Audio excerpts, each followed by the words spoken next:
아버지, 우리 예수님이 우리의 노래요, 우리의 왕이심을 오늘도 고백하며 찬양대가 찬양 올려드렸습니다. 기쁘게 받으시고 이 시간 왕 되신 주님의 음성 들려주셔서 세상은 흉흉하지만 그 말씀 따라 살아가는 삶의 희열을 맛보는 우리 마지막 예란 가족들이 되게 하여 주시옵소서. 예수님의 이름으로 기도하옵나이다. 아멘. 서로 축복하겠습니다. 예수님은 왕이십니다. 우리 지난주 말씀 떠올리면서 축복해 볼까요? 왕께서 새로운 옷을 입혀주셨습니다. 자, 새 옷 입었으니까 오늘 한 번만 더 축복합니다. 성별을 구분해서 축복하겠습니다. 자, 남자분이시면 참 멋지십니다. 여자분이시면 참 아름답습니다. 시작.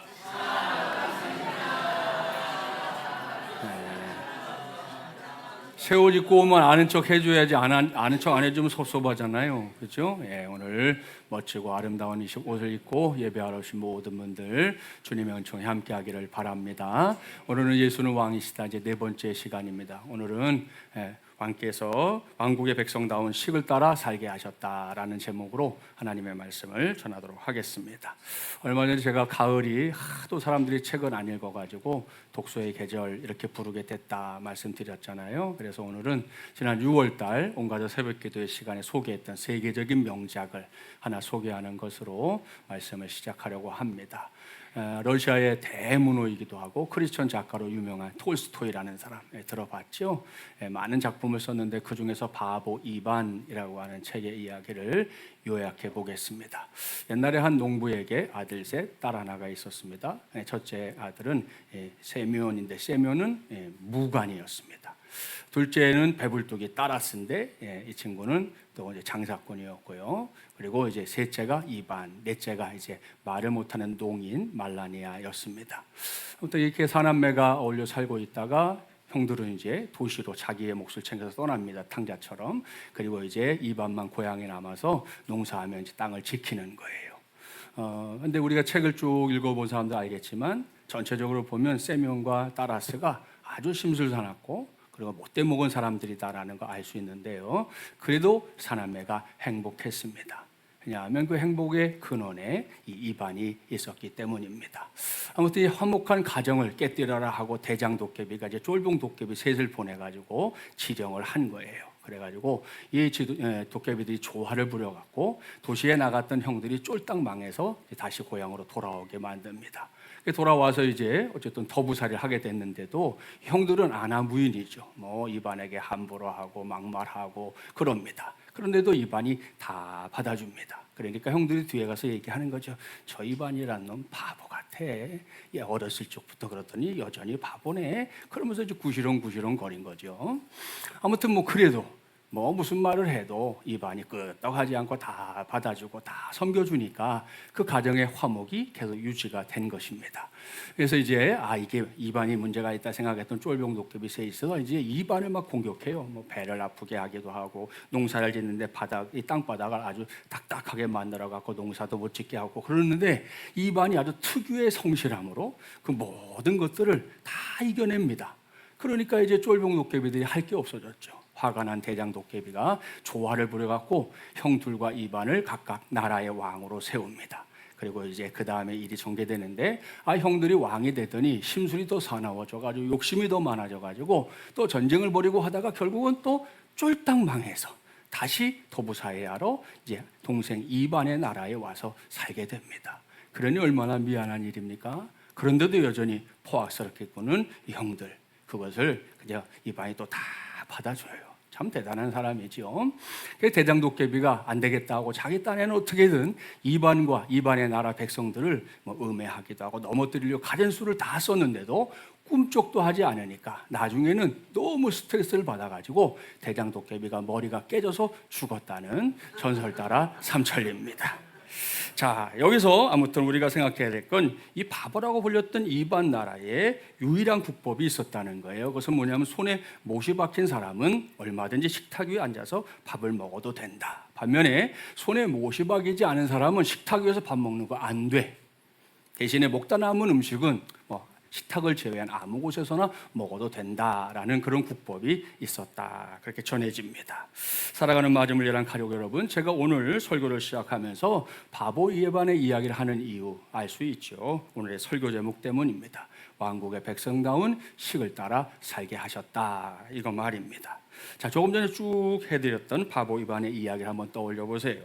사람들이 다들 이반을 A 바보 여러분 이렇게 불렀잖아요. 그런데 그런 이반의 나라에도 백성이라면 지켜야 할 국법이 있었다는 것이고, 그 국법을 잘 지켰을 때 이반과 이반의 나라와 백성들이 행복한 나라를 만들 수 있었다라는 것을 가르쳐 주지 않습니까? 이건 요즘 우리가 살피고 있는 하나님의 나라, 하나님의 왕국에도 그대로 적용되는 원리입니다.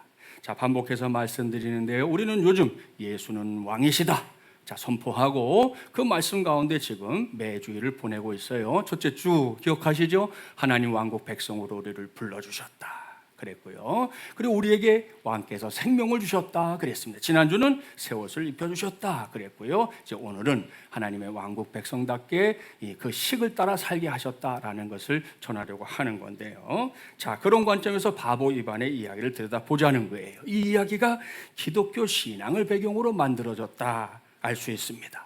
그렇다면 여기서 톨스토이가 콕 집어서 얘기하고 싶어하는 게 뭐냐는 거예요. 그것은 기독교의 신앙이 세상의 눈으로 볼 때 얼마든지 바보스럽게 보일 수 있다는 거고요. 그래도 신앙의 가치를 붙잡고 살아야 한다. 이것을 톨스토이가 모든 독자들에게 지금 얘기해 주고 있는 것입니다. 예를 들어 볼까요? 자, 예수님 산상수훈에 나오죠. 그 다음에 어떻게 하라고 그랬어요? 예, 싸우라고 그랬어요? 아니죠. 예, 왼쪽도 돌려대주어라 그랬어요. 제정신이에요 이거? 예? 정신 나간 거 아니에요 이거? 나는 지금 어디 가고 싶지도 않은데 친구가 와서 얘기하네요. 야, 내가 어디 가는데 나하고 오리만 같이 가줄래? 거기까지 가는 것도 짜증나는데 성경 보니까 심리를 가주래. 제정신이에요? 예?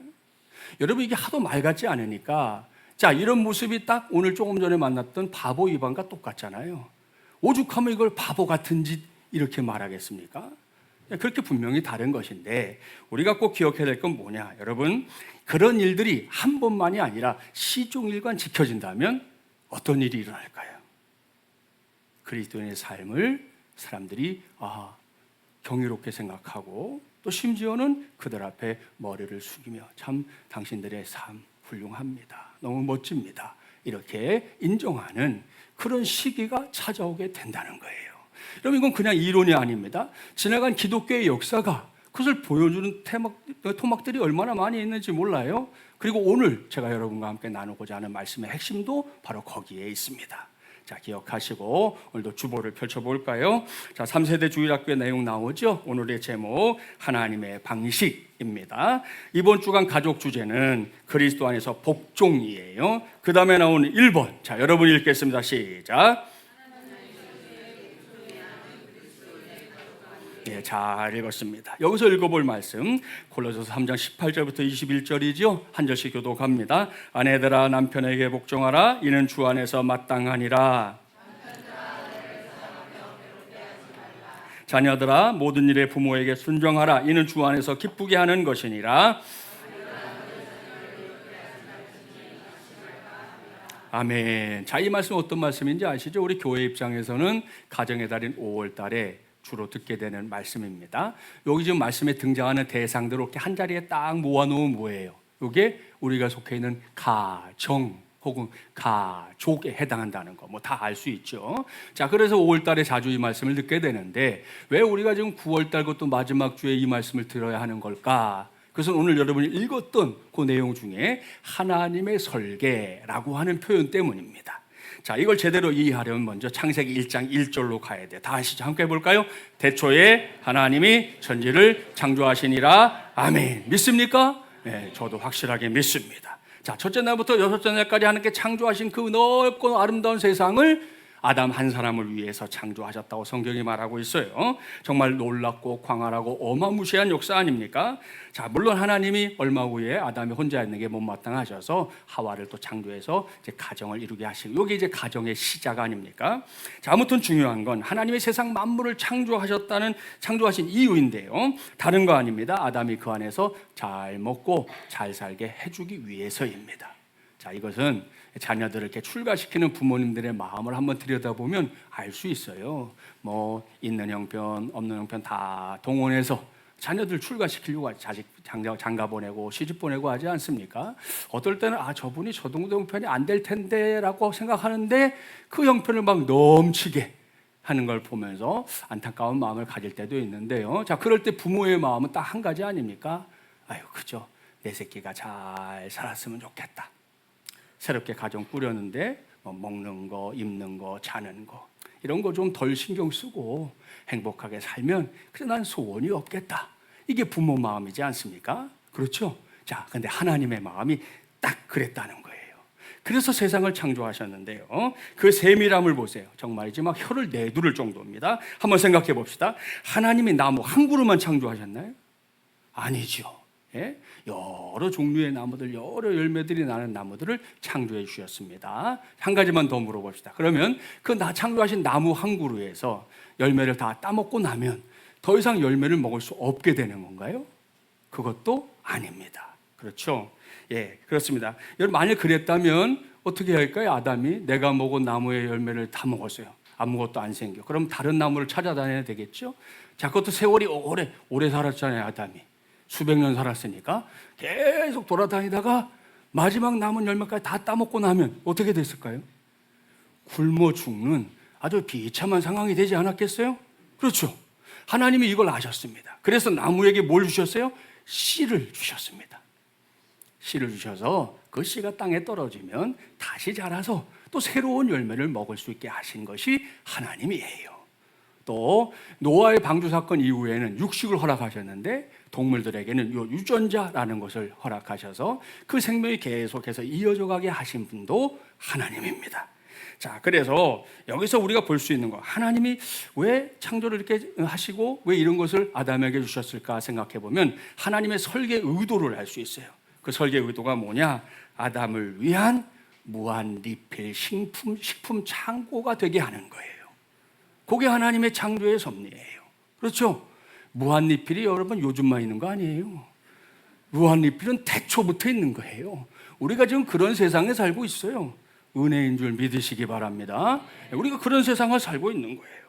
여기서 하나님의 창조하신 세계로 좀 더 들어가 볼까요? 세상의 모든 만물이 지금도 여전히 자기 자리를 지키고 있다. 오늘은 이걸 주목해야 합니다. 예를 들어서 우리 몸에는 작게는 60조 개, 사람의 체형이라는 것은 좀 다르긴 하지만 많게는 100조 개의 세포가 있습니다. 저와 여러분의 몸에. 자, 각각의 세포는 세포 핵을 가지고 있고 핵 안에서 발견되는 핵산, DNA, RNA 같은 그런 핵산이 있어요. 그래서 DNA는 이렇게 나선형 구조, 이중 나선형 구조를 가지고 있다는 거 보신 적 있죠? 여러분, 그뿐만이 아닙니다. 그 안에 있는 유전 정보가 결국은 굉장히 중요한 역할을 하는데 우리 아데닌, 구아닌, 시토민, 티민과 같은 이런 독특한 염기 서열의 배치에 따라서 자녀는 부모의 다양한 유전적인 특성과 그리고 기질을 물려받습니다. 당장 체형, 혈액형 이건 기본이고요. 얼굴 모양, 피부색, 그리고 머리카락 색깔, 눈동자의 색깔, 그다음에 심지어 걸음걸이, 목소리 이르기까지 유전적인 정보들이 이어져서 다음 세대에게 전해진다 하는 거 우리가 잘 알고 있어요. 자, 특별히 이 세포 내 염기 서열이라는 게 있는데 이게 정상적인 배열, 그러니까 제자리를 딱딱딱딱 차지하고 있으면 여러분 그때 사람이 건강하고 또 안전한 삶을 살게 되는 겁니다. 그러다가 어떤 이유에선가 그 염기 서열이 뒤바뀌거나 자리가 뭔가 옮겨지게 되면 어떻게 되나? 안타깝지만 유전적인 질환을 이제 겪게 되는 겁니다.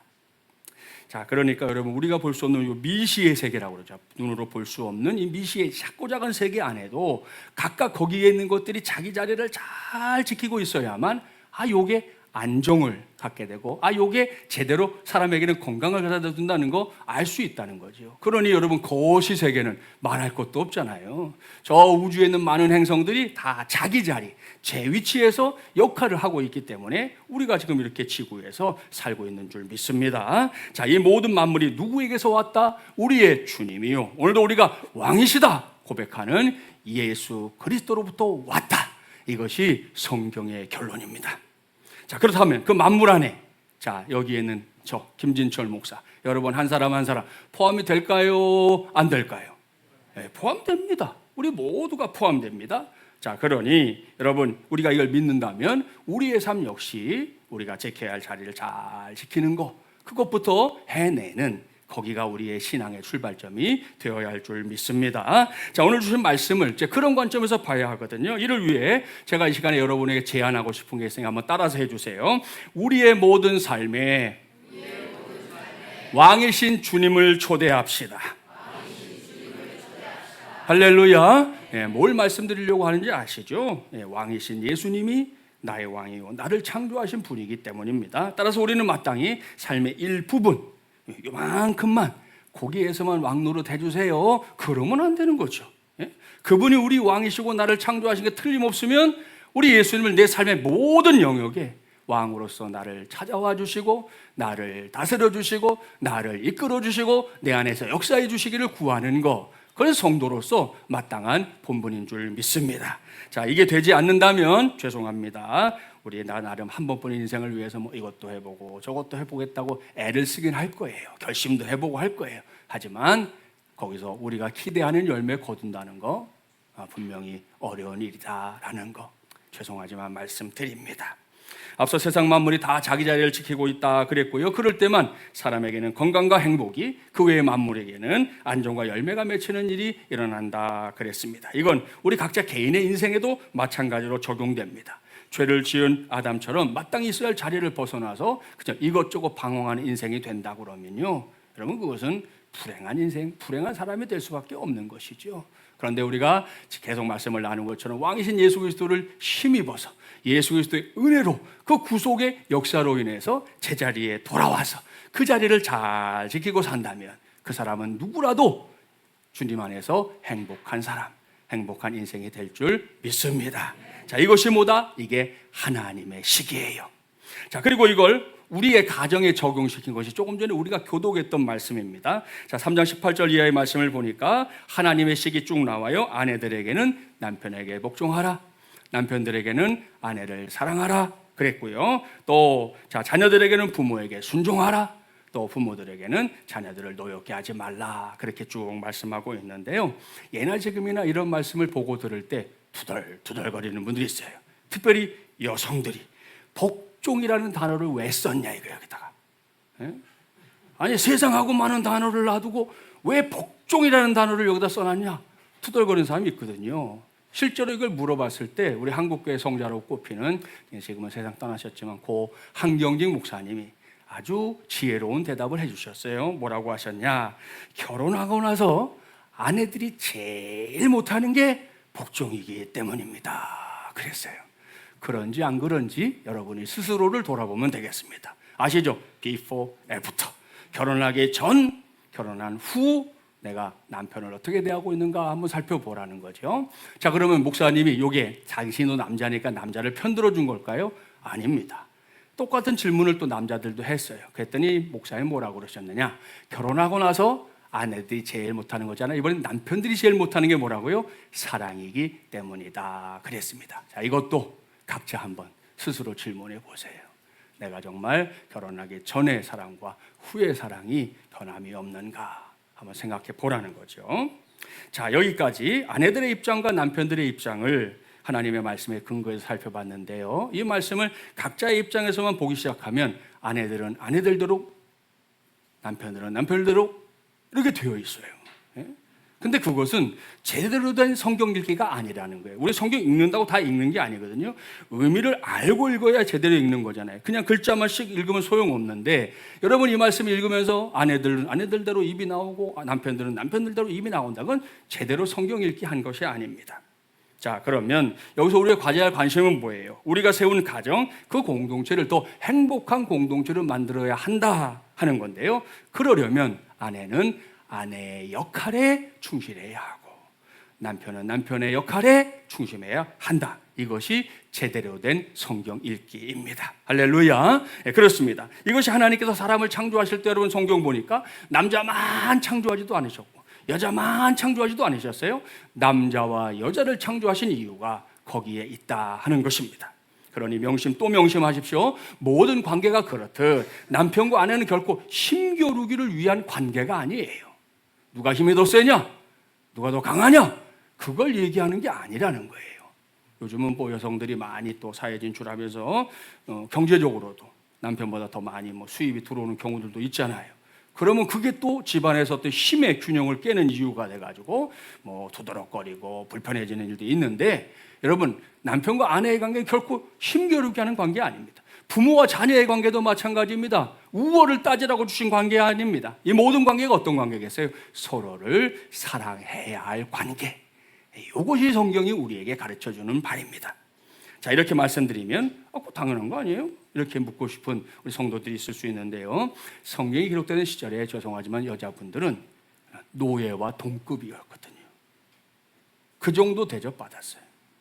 아이들도 그렇습니다. 하찮은 존재입니다. 우리 나라에서도 옛날에 보면 아시죠? 애들은 가라.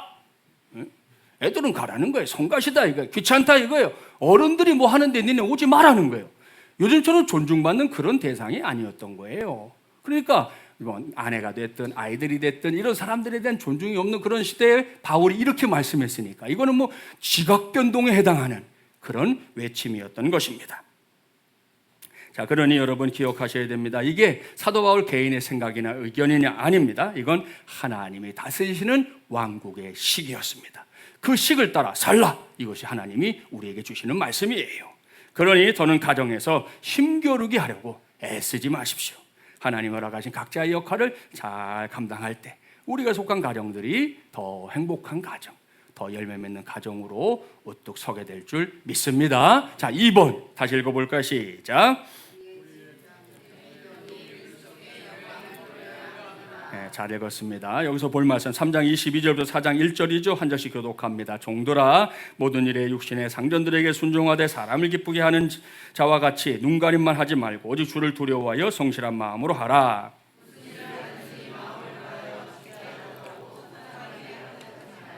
이는 기업의 상을 주께 받을 줄 아나니 너희는 주 그리스도를 섬기느니라.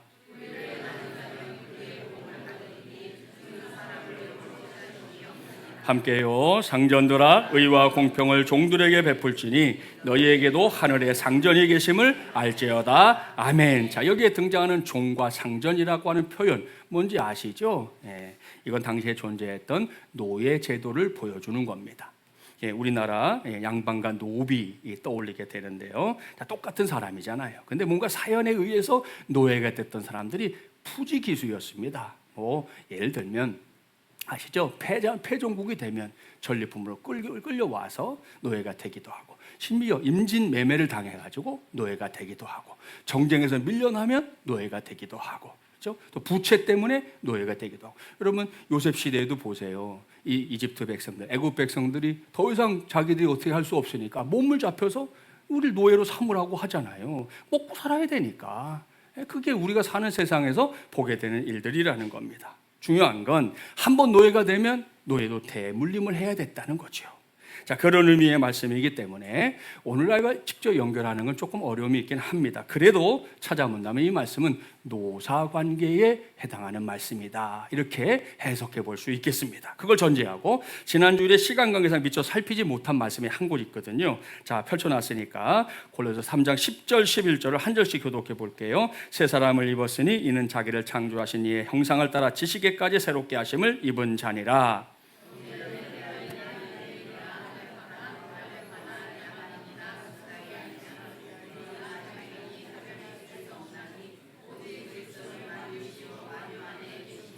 아멘. 자, 이 말씀 한마디로 요약할 수 있죠. 다른 사람들은 모르겠고 우리 예수 그리스도의 구속의 은혜로 새 옷을 입고 예수님을 왕이십니다 라고 고백하는 사람들에게 사람을 차별하는 것이 된다 안 된다? 안 된다. 너무 정확하게 말씀하고 있습니다.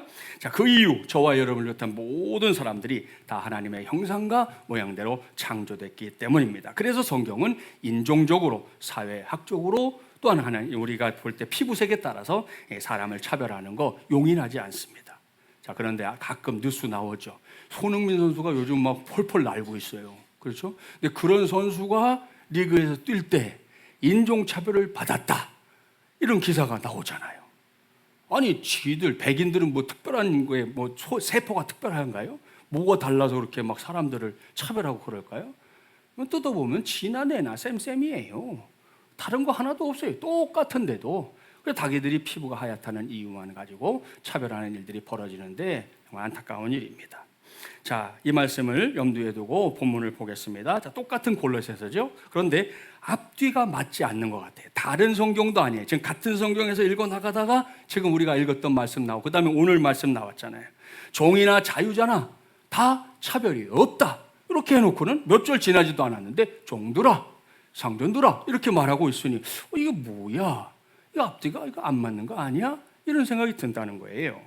결론부터 말씀드리면 이건 앞뒤가 맞지 않는 게 아닙니다. 여기서 우리가 반드시 기억해야 할 게 있어요. 그것은 기독교 신앙이 혁명을 일으키는 게 목적이 아니라는 사실을 기억해야 돼요. 우리가 가진 신앙이 세상을 뒤집어 엎어버리고 새로운 질서를 만들겠다고 세상을 막 내 마음대로 휘젓는 그런 시대를 만들기 위해서 우리에게 주신 게 신앙이 아니라는 겁니다. 여러분, 말씀드린 대로 기독교 신앙 안에서는 다 똑같은 사람이라니까요. 이건 정말이지 눈꽃만큼도 틀림없는 하나님의 말씀입니다. 그렇다고 해서 그걸로 국가의 제도나 혹은 조직을 와해시키거나 붕괴하겠다고 나선다? 그것은 하나님의 이름을 빙자해서 자기의 뜻을 이루려고 하는 시도일 뿐 절대로 하나님의 뜻은 아닙니다. 오늘 주신 말씀이 그걸 가르쳐줘요. 한 번 더 말씀드리죠. 하나님이 창조하신 존재 자체로는 그 차별이 없습니다. 다 똑같아요. 여기 계신 분들 모두는 다 똑같아요. 그런데 인간이 만든 제도 안에서는 아시죠? 차별이라고 볼 수 있는 것들이 무수하게 존재합니다. 하나님이 만든 세상에 존재하는 게 아니고 사람들이 만든 세상 속에 차별이 존재하는 거예요. 자, 그래서 골로새 3장 22절 이하를 차별이라는 관점에서 보면 누가 봐도 이게 앞뒤가 다른 듯이 보인다는 겁니다. 그런데 그건 아니다. 이 말씀에서도 우리가 봐야 할 건 가정의 영역과 마찬가지로 직업의 영역에도 내가 맡은 역할이 있다, 이걸 기억해야 됩니다. 이것도 하나님의 식입니다. 자, 그러니 내가 하나님 왕국의 백성다운 식을 따라 감당하는 직장생활 어떻게 해야 할까요? 자, 혹시 종입니까?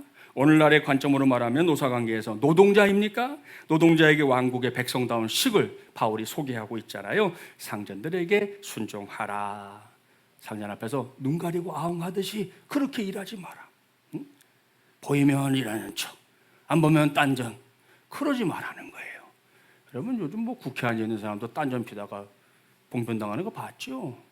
직장에서도 여러분 그런 일들 많이 있단 말이에요. 그 시간에 내가 해야 할 일이 있으면 거기에 최선을 다해야 되는데 딴짓을 안 해, 딴짓을. 그러지 말라고 지금 아예 성경이 못 박아서 말하고 있어요. 심지어 내 상전이 예수를 믿는 사람이라고 해도 저 사람이 믿는 사람이니까 좀 봐주겠지? 그러지 말라는 거예요. 그러지 말라는 거예요. 그런 생각 자체를 갖지 말라는 거예요. 그렇죠? 또한 주님의 은혜, 날 구원하시는 은혜 생각하면서 성실한 마음으로 일해라. 뭘 하든지 사람에게 하듯 하지 말고 누구에게 하듯 주님께 하듯 해라. 예, 그렇게 말씀하고 있습니다. 자, 이 모든 게 이해할 수 없는 말이거나 우리가 어려운 말은 아니잖아요. 자, 그런데 아시죠? 내가 속한 직장에서 때마다 이렇게 한다. 쉬운가요? 안 쉬운가요? 안 쉬워요. 열받을 때도 있고. 예? 시위합시다 그러면 그래, 뛰두르고 나가서 나도 시위하고 싶고. 예? 한판 따지고 싶은 일이 얼마나 많아요. 분명히 있잖아요. 자, 근데 성경은 뭐라고 말씀하냐? 그래도 해야 한다. 그래도 해야 한다. 이것이 사도 바울을 통해서 주시는 하나님의 말씀입니다. 왜? 그것이 내가 속한 직장에서 하나님의 영광을 드러내는 길이고요. 무엇보다 내가 하나님의 식을 따라 살고 있다는 걸 증명하는 길이 되기 때문입니다. 자, 혹시 상전입니까? 오늘날로 말하면 경영자나 고용주입니까? 그런 성도는 자신이 고용한 사람들에게 의와 공평을 베풀라 그랬습니다. 무슨 뜻인지 아시죠? 누가 보더라도 사람들을 불편부당하게 대하라. 업무와 관련해서도 시비거리가 생기거나 문제가 생겼을 때 좀 모두가 이렇게 공감하는 결론을 지어주면 참 좋은데, 일부의 사람들은 위해주고 나머지는 모두가 분노하게 만드는 그런 결정을 해버리면 그 회사 자체가 어떻게 되겠어요? 제대로 갈 수 없는 것이죠. 뭐 잘하든 못한 사람이든 모든 사람들 공감할 수 있는 결론을 잘 내려주는 게 이게 상전으로서 해야 될 역할이라는 거예요. 그러니까 사실은 뭐 고용주로서 하는 게 그렇게 쉽지 않고요, 좋은 것만은 아니에요. 우리 지난번 정규 훈련 때 하는 집사님이 본인이 경영하고 있는 기업 안에서 제일 어려운 게 뭡니까? 그러니까 예수 믿는 사람, 예수 믿는 이 오너로서의 어떤 역할을 하는 거, 그게 참 어렵다고. 딴에는 잘한다고 했지만 또 달리 보는 사람도 있고 그러면 이게 또 힘들어지잖아요. 자, 아무튼 그런 일들이 우리 안에 벌어지는데 성경은 뭐라고 말하냐? 그래도 해야 한다. 이것이 하나님께서 사도 바울을 통해 주시는 말씀입니다. 왜? 자, 그것이 하나님의 백성다운, 하나님 나라 백성다운 삶의 식을 따라 살아가는 것을 증명하는 길이 되기 때문입니다. 사랑하는 마지막 야랑 가족 여러분, 보십시오. 직장이라는 곳이 내가 노동자든 고용주든 그 위치보다 더 중요한 게 있다는 거예요. 그래서 내가 백성의, 왕국의 백성다운 삶을 살고 있느냐 그렇지 않느냐, 그게 더 중요하다는 거예요. 내가 어떤 위치에 있든지. 여러분, 상전들에게도 주님을 생각하라 그랬고 종들에게도 주님을 생각하라 그랬어요. 그래서 성경의 관심은 아까도 말씀드렸지만 체제 전복의 목적이 있는 게 아니에요. 한 사람 한 사람을 하나님 나라 백성답게 변화시키는 게 목적입니다. 그러다 보니까 이게 시간도 오래 걸려요. 이게 제대로 되려면 지지부진한 것 같아요. 마음에 안 드는 순간도 많아요. 근데 여러분, 그 시기가 어느 정도 성숙되면 결국 이 말씀이 그 당시에 노예제를 폐지하자 이런 말씀은 아니었지만 결국은 노예제도를 폐지하는 기반이 됩니다. 참 그게 신기한 거죠. 직접 제도를 건들진 않았어요. 근데 하나님의 사람들이 변화되어 가다 보니 노예제도라는 것은 우리 사회에 불필요하구나 하고 공감대가 만들어져서 그 제도가 없어지게 됐다는 거예요.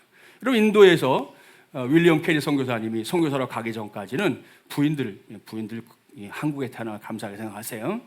인도 사람들은 남편이 죽으면 같이 그냥 살아있는 사람 묻어버렸거든. 순장입니다. 순장제도. 자기 부인이 열이면 10명을 다 묻었어요. 다 죽는 거예요, 그냥 묻혀서. 그게 하나님 보실 때 의로운 일이겠어요? 아니죠. 그러니까 윌리엄 캐리 선교사님이 인도에 가자마자 이걸 바꿔보려고 애를 썼는데 몇 년 걸린 줄 압니까? 40년.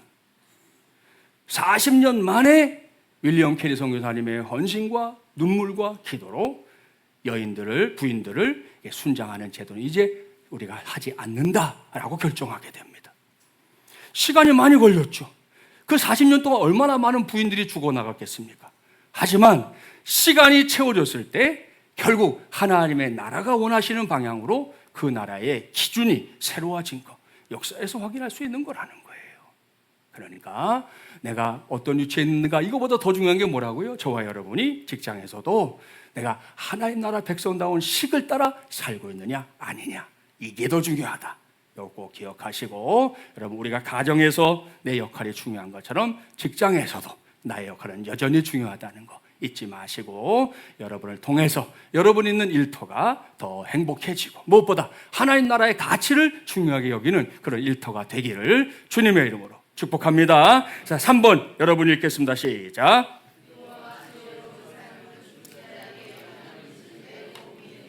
예, 잘 읽었습니다. 골로새 4장 2절부터 6절까지의 말씀인데요. 우리 한 절씩 교독해 볼게요. 기도를 계속하고 기도에 감사함으로 깨어 있으라.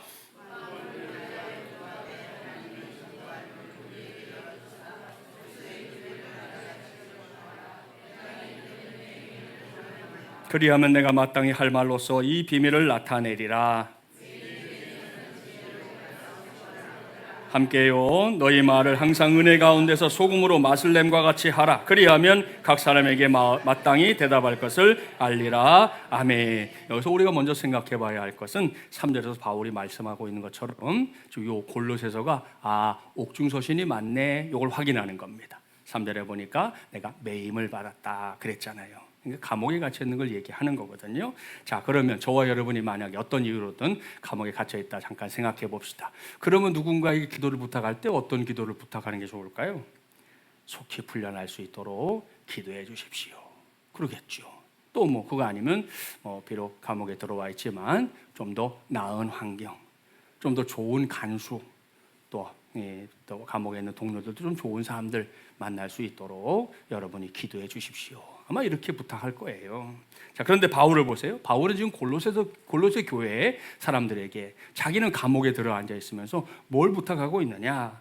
하나님이 전도할 문을 우리에게 열어주사 그리스도의 비밀을 말하게 하시기를 구하라. 이렇게 기도 부탁을 하고 있어요. 다시금 막 혀를 내두르게 만드는 바울인데요. 여기서 확인할 수 있는 왕국의 백성다운 식이 있습니다. 그것이 뭔가 날 구원한 예수 그리스도의 복음을 목청껏 전하는 것이 사명이다 라는 겁니다. 복음을 전하기 좋은 환경에서만이 아니죠. 그럼 감옥이라는 곳이 얼마나 참 불편한 곳입니까? 오늘날 감옥은 좋아요. 특별히 여러분 기독교가 만들어놓은 소망교도소 이런 데는 그야말로 끝내줍니다. 교도소라도. 근데 당시의 교도소는 그런 게 아니거든요. 정말 칙칙한 지하 감옥 같은데 제가 한번 가서 보니까 여기서 어떻게 살았을까 하는 생각이 들 정도로 그런 습기도 많고 그런 제대로 이렇게 건축되지도 않은 그런 곳을 감옥으로 삼고 최창살 걸어놓고 거기에 들어가 있게 하는 거잖아요. 그런데도 불구하고 이런 기도를 부탁하고 있으니 참 대단한 사람인 거죠. 아무튼 이를 위해서 바울은 간절한 마음으로 기도해달라 부탁했고요. 또한 바울은 말하기를 믿는 사람들이 지혜롭게 행해야 한다 그렇게 밝히고 있습니다.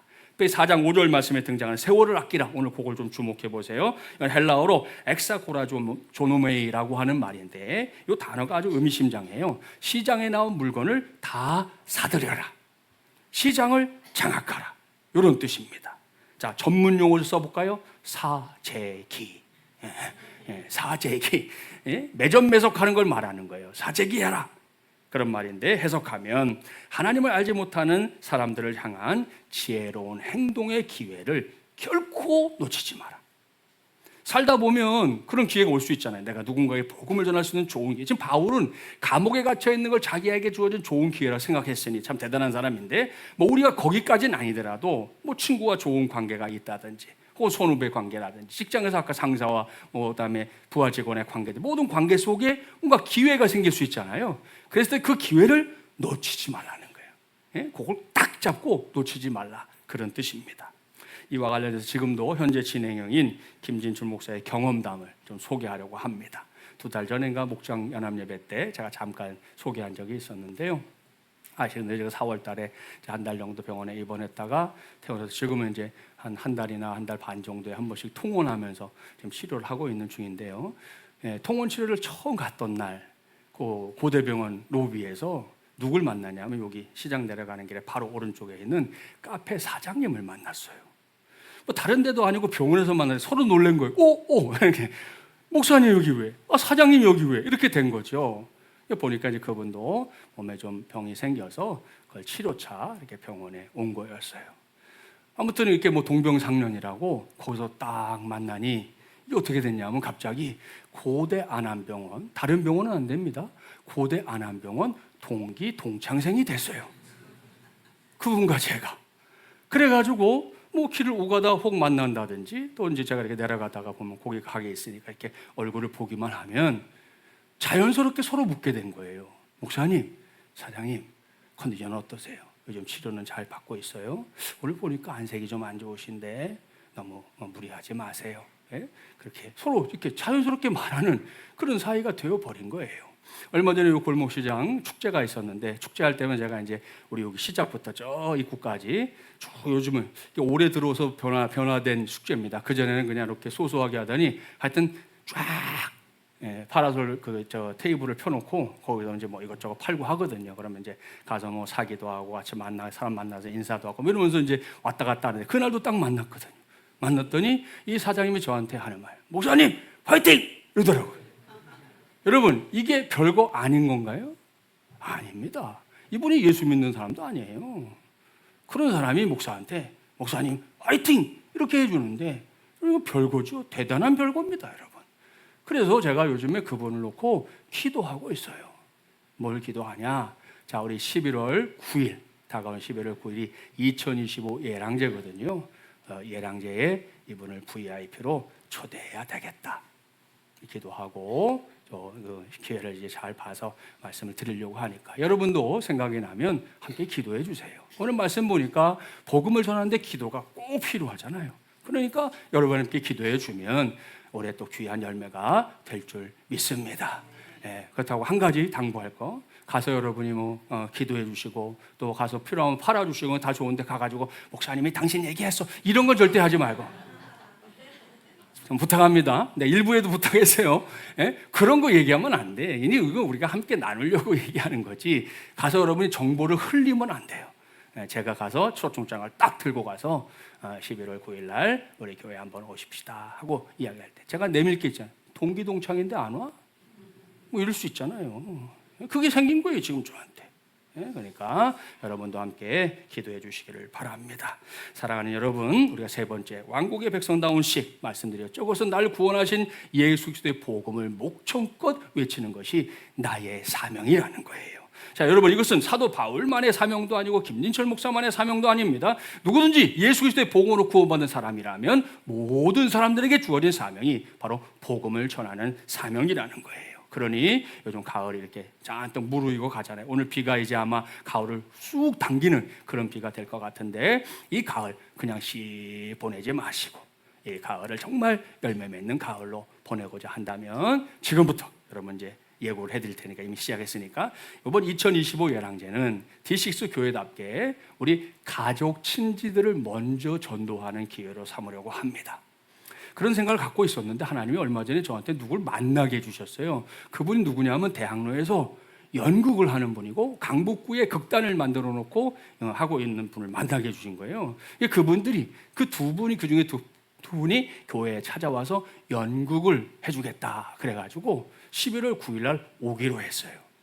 원래는 16일 날 하려고 했거든요. 근데 그분들이 16일 날 다른 교회를 간대. 그래서 언제 시간이 되냐? 11월 9일 날 된대. 그럼 오케이. 11월 9일로 2025 예랑제 당기기로 하고 그날 오라고 그랬어요. 그래서 지난번에 정순애 권사님도 자녀들이 멀리 이사하고 나이도 드셨죠. 뭐 또 손주가 이렇게 있는 상황에서 어머니가 전도하는데 잘 안 된다고 제가 약속했어요. 같이 합시다. 예? 오늘 전화번호 갖고 왔죠? 네, 갖고 왔어요. 손주 며느리 전화번호 갖고 왔어요. 그냥 그 친구는 예수 믿어요. 그래서 시아버지 시어머니가 이 며느리 때문에 교회도 몇 번 가셨대. 어머니가 가자고 할 때 안 가고, 에이 괘씸하게. 어머니가 가자고 할 때 가야지. 며느리가 와서 가자고 그러니까 가졌다는 거예요. 이번에 여러분 멀리 있든 가까이 상관없어요. 그냥 그날은 여기 와서 복음을 듣게 하는 게 목표예요. 그 다음에 자기 각자 사는 데서 예수 믿으면 돼요. 꼭 여기까지 오게 하라는 게 아니에요. 그러나 우리는 복음을 전할 사명이 뭐예요? 나의 사명이고 그것이 하나님의 백성답게 사는 길이다. 요 기억하시고 우리 모두가 이번 가을 이렇게 귀한 열매를 맺는 일에 최선을 다하기를 바랍니다. 거기에 필요한 게 두 가지죠. 기도, 또 지혜로운 삶. 이 두 가지가 우리의 행동 지침이니까 기억하시고 이를 해내는 우리 모두가 되기를 주님의 이름으로 축복합니다. 말씀을 마무리합니다. 오늘 저는 왕국의 백성다운 식을 따라 살게 하셨다라는 제목으로 하나님의 말씀을 전했습니다. 바보 이반의 나라에도 국법이 있는데요. 하나님의 왕국에 왜 국법이 없습니까? 이 나라를 다스리는 법이 있어요. 여러 가지가 있지만 오늘은 요약해서 먼저 우리 가정이라고 하는 공동체 안에서는 각자의 역할을 잘하는 것. 다시 말씀드리지만 힘겨루라고 가정을 만들어 주신 게 아니에요. 서로 사랑하며 살라고 만들어 주신 줄 믿습니다. 자, 그것이 우리가 가정과 교회에서 국한된 것이 아니죠. 우리의 직장, 일터에서도 우리는 여전히 예수 믿는 사람이어야죠. 여기서는 예수 믿는 사람인데 저기서는 안 믿는 사람이다. 그게 지금 기독교에 관한 생각들을 자꾸만 땅바닥에 떨어뜨리는 일이 되고 있잖아요. 그러지 말아야죠.